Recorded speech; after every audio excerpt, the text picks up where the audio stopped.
Nos encontramos con el señor Gener Kulki Rukova. Él es secretario general del Sindicato de Trabajadores del Sindicato de Choferes, el Sindicato de Choferes, iba a decir, del Sindicato de Trabajadores de los Choferes. Se está convocando a un paro de transportistas. Acá en la ciudad no se está acatando. Efectivamente, ya desde hace algunos días atrás se tenía esta noticia. Nosotros estamos agrupados en el Frente de Defensa del Conductor a nivel nacional, cuyo vocero es el compañero Javier Corrales. Ya nosotros en un primer momento pensábamos participar en esta convocatoria, en esta paralización, toda vez que hay algunos puntos que aparentemente involucran a todo el sector de transporte y a la población. Pero enterándonos un poco más, nos hemos dado cuenta, por información de los compañeros que están en Lima y en otras ciudades del país, que el trasfondo de esto es solamente una reivindicación económica a nivel de empresarios, a nivel de propietarios. Por ejemplo, no se dice públicamente que los empresarios están pidiendo que el préstamo de Reactiva Perú sea condonado por el Estado. No están diciendo los que convocan esta paralización que lo que están buscando es que se les devuelva no el 50% del impuesto selectivo al consumo que ya había aceptado el gobierno, sino que se llegue a un 75%. O sea, lo que se busca, utilizando el nombre de los trabajadores del transporte, es beneficios económicos para los propietarios a ese nivel.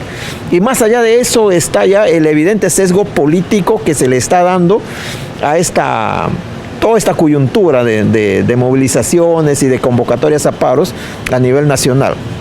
Por ejemplo, en Lima existe la Unión de Gremios del Transporte Multimodal, que está representado por el señor Giovanni Díez Villegas, lo digo un nombre completo, para que la población acá en Loreto sepan de quién estamos hablando. Una persona que en su momento buscó la forma de ser considerado como un posible ministro o viceministro de Transportes al inicio de este gobierno. Y cuando no fue así, empezó a atacar al gobierno, Y acá generó todo un caos, nombrando representantes desde Lima, en un sector que acá no existe. Entonces, todas esas cosas han hecho que nosotros, como trabajadores del transporte, agrupados en el Frente de Defensa del Trabajador Transportista, decidamos ponernos a un lado y ver de qué manera ellos pueden llevar su paralización, que hasta donde sabemos en este momento es un fracaso en Lima. No hay la repercusión que ellos decían que iba a haber. O sea, el trasfondo, y parece que se ha dado a conocer, han sido estos puntos y no el tema del alza del precio del combustible como se ha estado indicando en medios de comunicación. Así es, es el tema del combustible, el costo del combustible es un tema que en realidad se está utilizando a nivel nacional solamente como discurso. Y sobre todo acá en Loreto, en Iquitos específicamente, el combustible lo asume el chofer.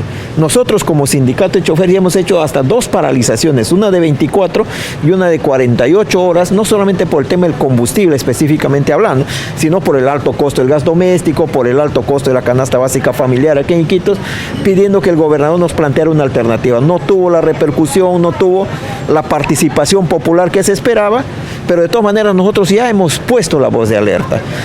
Y también ha habido otra convocatoria en la que ustedes no han participado, usted por lo menos no se le ha visto. Entonces, ahí hay discrepancias, hay algunos que dicen que usted no lo representa, pero usted sigue siendo representante, sigue siendo el secretario general del Sindicato de Choferes. Así es, hay compañeros, les digo compañeros porque de una otra manera lo son, que han salido a hablar en estas fechas de que no hay representación. Yo represento a los choferes profesionales del transporte, no represento al cobrador que maneja, que con todo lo que pueda significar como trabajador todavía no está al nivel de un conductor profesional. Son compañeros nuestros, es cierto, pero no podemos asumir nosotros una representación que no tiene el sustento legal, que bien podría tener el sustento social, pero no tiene el sustento legal, porque cuando nosotros hablamos del sindicato de choferes profesionales, estamos hablando de compañeros que ya tienen la licencia de conducir de la categoría A2 para hacer transporte público. Entonces, estos compañeros, que en su mayoría son personas muy allegadas a los propietarios, y usted sabe que siempre los propietarios han tratado no solamente de desconocer la existencia del sindicato, sino de desaparecerlo, en el mejor caso para ellos, Eso es lo que han salido a hablar la vez pasada, y sobre eso hubo una convocatoria de una persona que no tiene mayor representación en el sector transporte,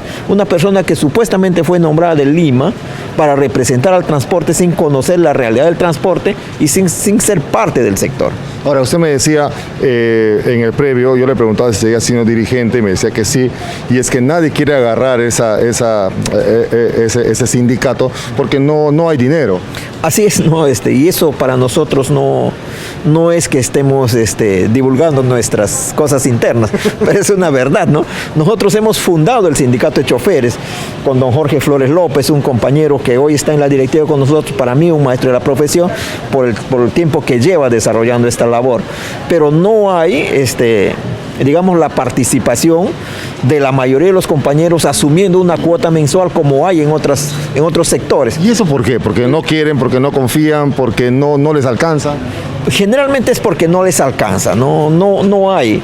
La mayoría de las personas piensan que en el transporte se genera muchísimo dinero y hasta cierto punto tienen razón. En el transporte actualmente en Quito se genera dinero, pero para el propietario. Para el propietario, ¿no? Ahora, ¿cuántos choferes acá están sindicalizados?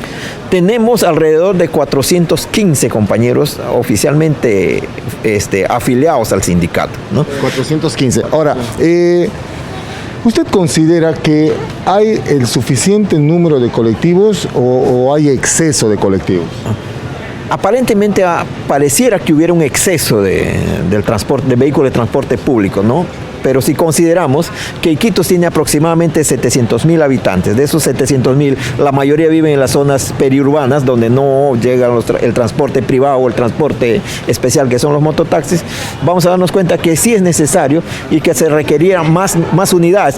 El problema de la sobrepoblación de vehículos que a veces pareciera existir en Iquitos es que la informalidad en la cual se vive en el transporte hace que los vehículos se correteen, que los vehículos estén en competencias desleales. Y eso justamente es lo que preocupa, molesta a la población, esa informalidad y ese correteo, porque todos los vehículos hacen la misma ruta.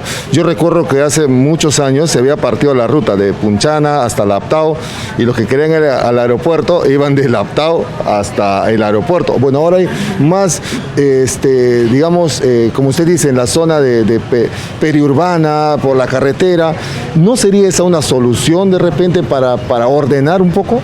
Es que si la autoridad municipal provincial, que es el ente competente en el tema de transporte público masivo, tuviera la capacidad o el conocimiento mínimo de lo que qué hacer para ordenar el transporte, para darle un mejor servicio a la población, ya se hubieran tomado decisiones a ese nivel.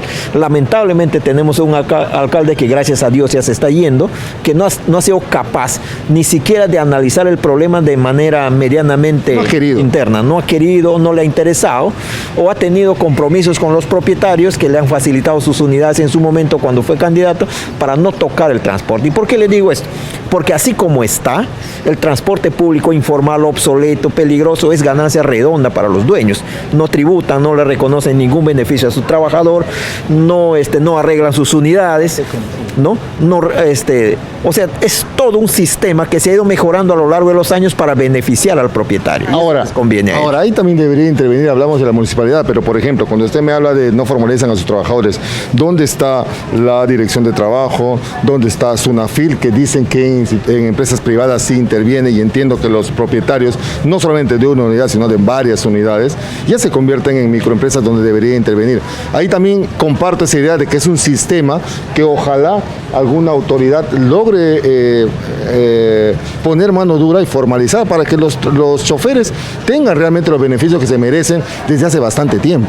Así es, nosotros esperamos que la próxima gestión municipal tenga la suficiente capacidad y la suficiente valentía, porque ese es el término, de enfrentar este problema y terminar con este abuso que se da no solamente en el sector de los choferes, sino en el sector en general del transporte público. Es necesario que haya normativas que nos lleven a formalizar el transporte, y eso tiene que partir de la autoridad provincial.